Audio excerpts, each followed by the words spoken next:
Hi, I'm U.S. Senator Rob Portman. I'm here in Washington, D.C., but I really wish I could be there with you to celebrate the 2015 Ohio's Children Advocacy Day.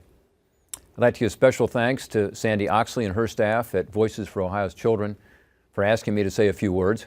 I'm really appreciative of each of you for what you're doing. You're on the front lines to help protect our children all over our great state.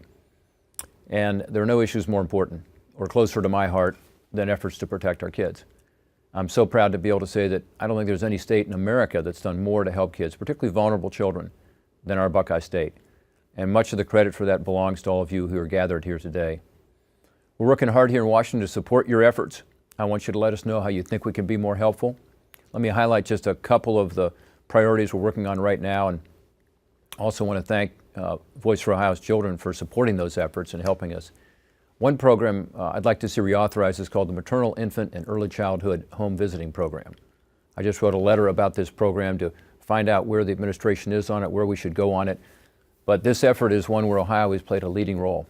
And we have seen how a little bit of funding for home visitations, particularly with kids who are at risk, can go a very long way to help improve health, prepare kids for school, reduce abuse.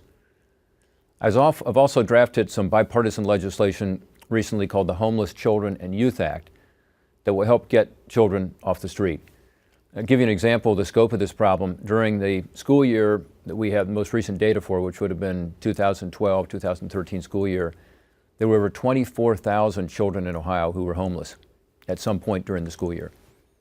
However, the way the federal government deals with it, and these are the federal departments that are responsible for preventing child homelessness, they only counted 4,700 cases. So you've got over 20,000 kids, only 4,700 are being counted. In other words, the very program meant to help these kids undercount it by a factor of 5. Our bill updates the definition of homelessness to ensure that these children are not forgotten. We know this action alone won't help end child homelessness, but I think it's going to help put a roof over the head of thousands of kids and their families and prevent some of the long-term emotional and developmental effects that are caused by homelessness. So look, we all hope for a day when every child is protected, where every kid is able to follow their dreams and achieve their God-given abilities. But we know that if we're going to see that hope realized, we've got to fight for it. And I know you're committed to that. I stand with you. Godspeed in your important work. I look forward to seeing all of you very soon, and let us know how you think we can help more.